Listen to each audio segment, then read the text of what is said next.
Bheed, crowds. There's a poignant statement made right in the beginning of the movie on what differentiates a society from crowds of people.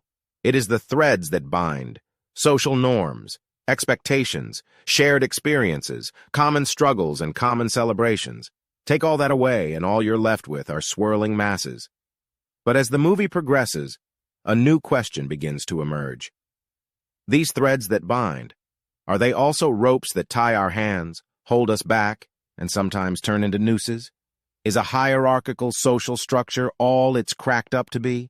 Is classism in society inevitable? Is religious orthodoxy worth the danger of religious bias? Do social norms thwart love? Can these masses, tied together now by social media, be trusted to sort truth from false? Will the power structures put in place by civil society protect all of civil society in a crisis, or just the privileged few?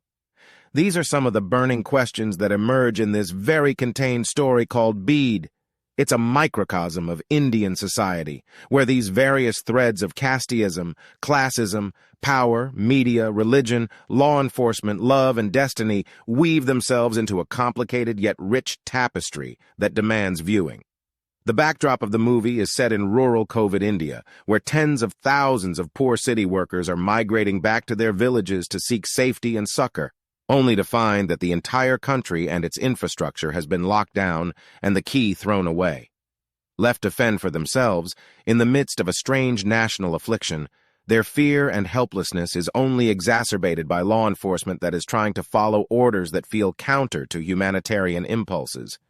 It's a time of utter confusion, as many will remember from that time, and is well captured.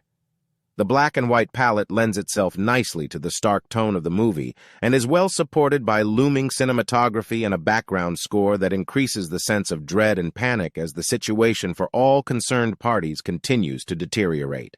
The narration comes at you from many different perspectives. There's the internal dialogue in journalism, captured well between three voices.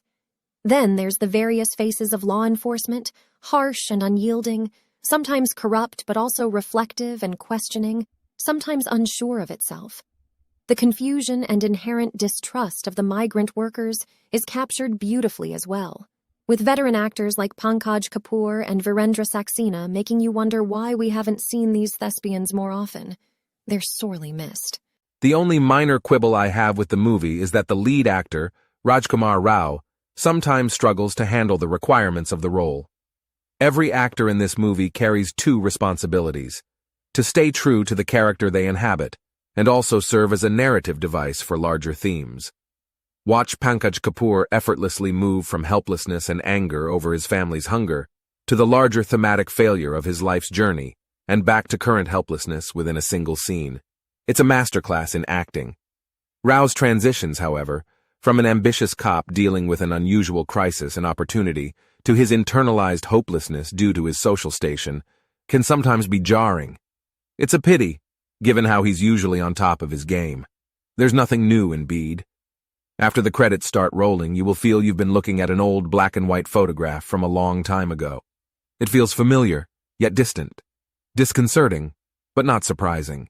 In an age where we have convinced ourselves that the story of India is a brightly colored kaleidoscope centered around bustling metropolitan cities, this photograph is a grim reminder of the past that still lives on for the vast majority as a present to contend with.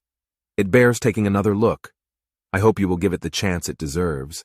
Playing on Netflix.